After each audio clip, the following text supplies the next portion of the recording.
Hello ulit sa inyong lahat. Ayan, kababalik ko lang. Galing sa aking coin shop na pinupuntahan. At ito ang aking nabili ngayon. 7 onsa ng silver. 2 bars at saka 4 na 1 ounce. At saka itong half ounce and then 1/10 of an ounce. So 5 siya plus half makes it 1 ounce. Ayan.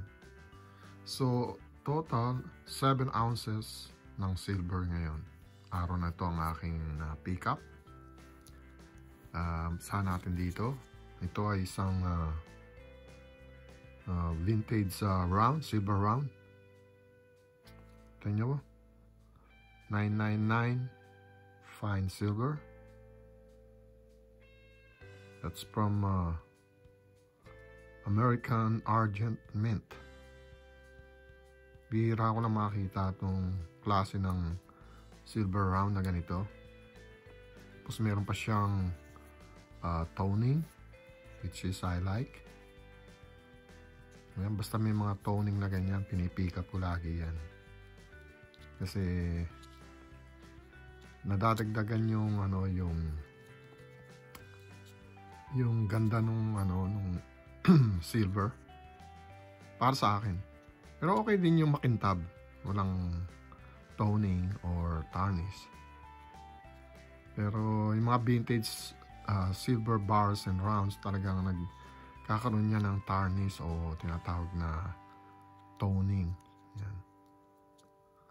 Dahil sa tagal niyang na-stock or na-expose sa isang plastic na nagbibigay ng tone sa silver. Yan. At ito yung kabila niya. Kita niya mayroon siyang mga kulay na parang rainbow toning kung tawagin. Yan, mayroon siya iba't ibang kulay tulad ng blue, may green, may yellow, orange, tsaka medyo may pagka-red dito. Yan. So rainbow toning ang tawag yan. World Trade silver. Very nice round.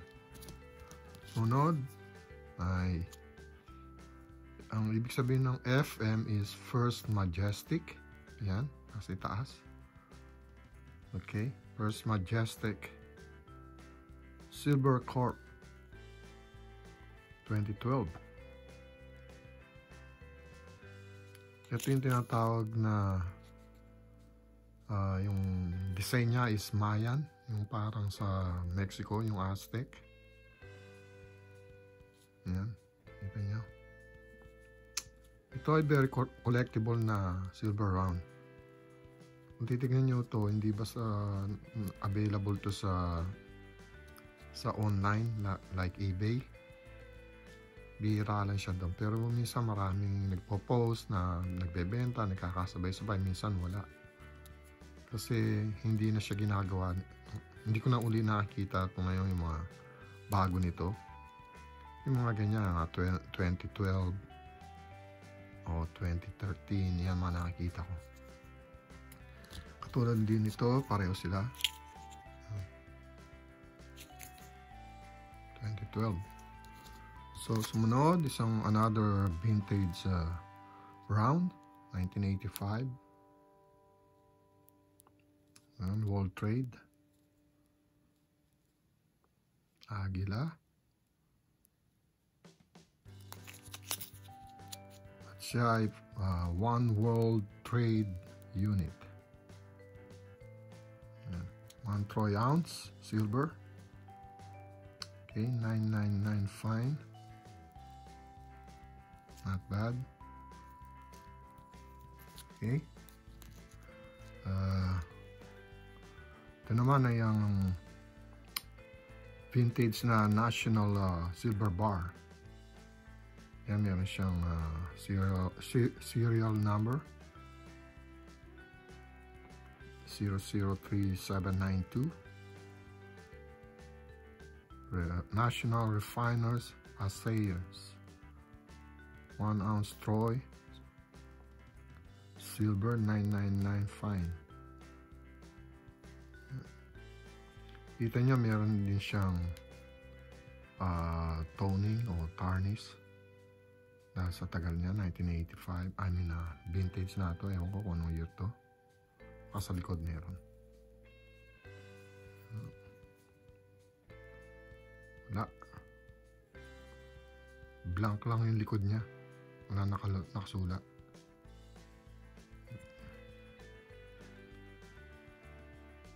Pero this bar, mga din niya, mga nasa late 1970s or early 1980s.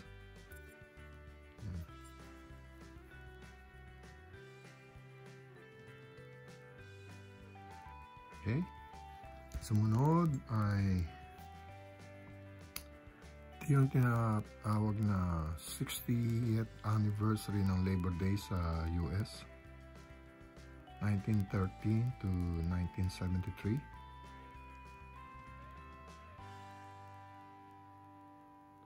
Ayan siya. At ito yung kabila niya. Great Lakes Mint, 1973.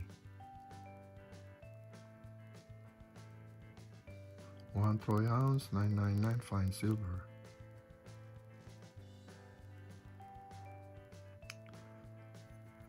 Yeah, marami na rin akong ganitong bars. Kasi kinukolekta ko talaga sila. Kasi hindi na sila uli ginagawa. Itong mga ganito.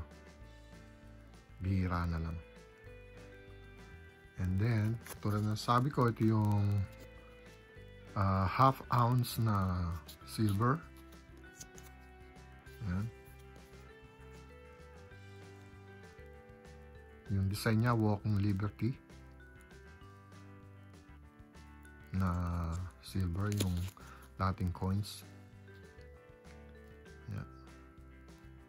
Pero ito ay purong silver. Half ounce siya.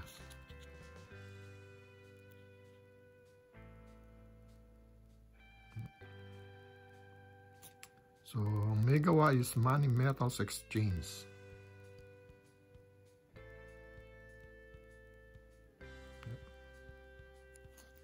And then, ito rin yung katulad noon, bawat isa nito is 1/10 of an ounce. Pero, hindi ako chinarge ng malaking premium. Normally, ito, yung mga 1/10 na yan, mas mahal yan kung pagsasama-samahan nyo. Pagka binili nyo ng paisa-isa, mas mahal siya kaysa doon sa 1 ounce na silver katulad nito. Dahil ito, nagkakaya rito ng mas mataas na premium. So, yung coin shop, sinabi sa akin, sige, bigay ko na lang sa iyo ng just like an ounce like this. So, sabi ko, wow, that's bonus. Kasi kung bibili mo yan ng ganito, ito mas mahal to. Kung bibili mo lang ng kalahati, tapos ito bibili mo pa isa-isa, mas mahal.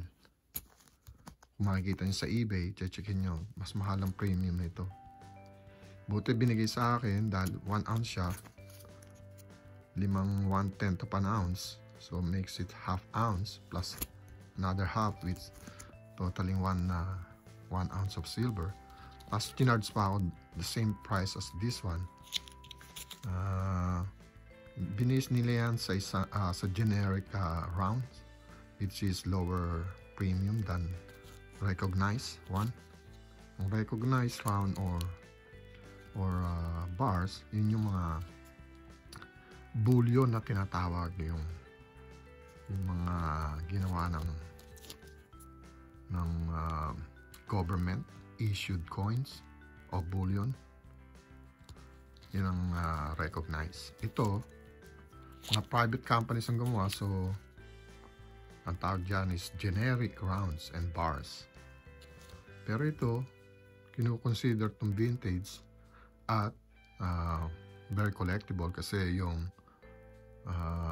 pagkakagawa sa kanya tagal na, tapos talagang Ang iba, tinatawag tong art bar. Yan. Okay? So, mahaba na ang video. Maraming salamat ulit sa panonood nyo.